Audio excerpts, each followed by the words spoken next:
Hello Gemini, welcome to your reading for the first half of 2017. Right, if we look at January, now, are there any New Year's resolutions you need to be making, Gemini? Because we have the devil for January.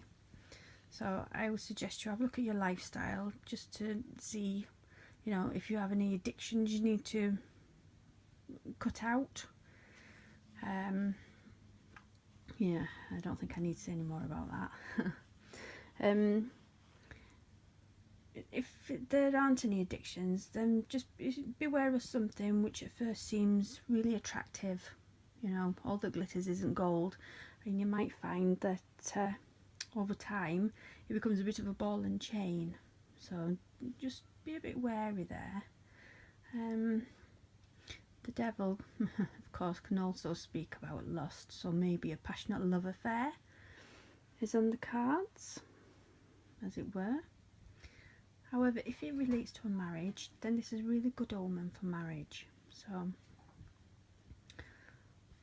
that's, it's really good. Just beware of greed and materialism or consumerism with this card, and consider your actions and whether you need to change what you're doing or change direction, because you might just meet an immovable object which you just can't get around. So you've got to be a bit cautious with this card.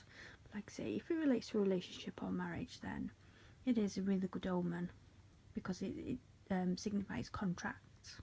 So it's quite good.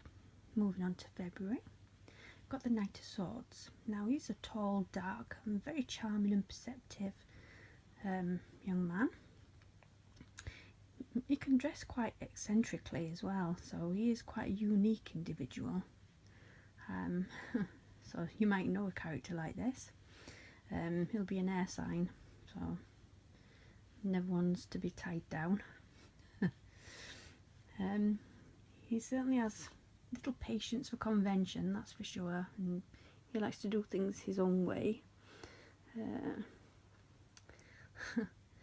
Yeah, he's very unique. He's also brave and tough and intelligent, but sometimes he can be too impetuous at times and just needs to rely on his intelligence to get him out of like sticky situations. So I would say just, be careful of any situations you get yourself into.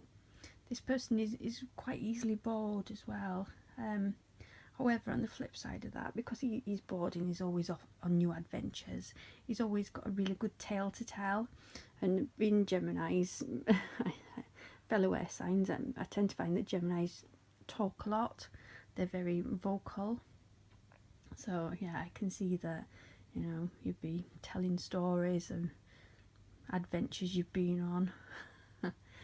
So you probably have a few listeners being quite enthralled by what you have to say, to be honest.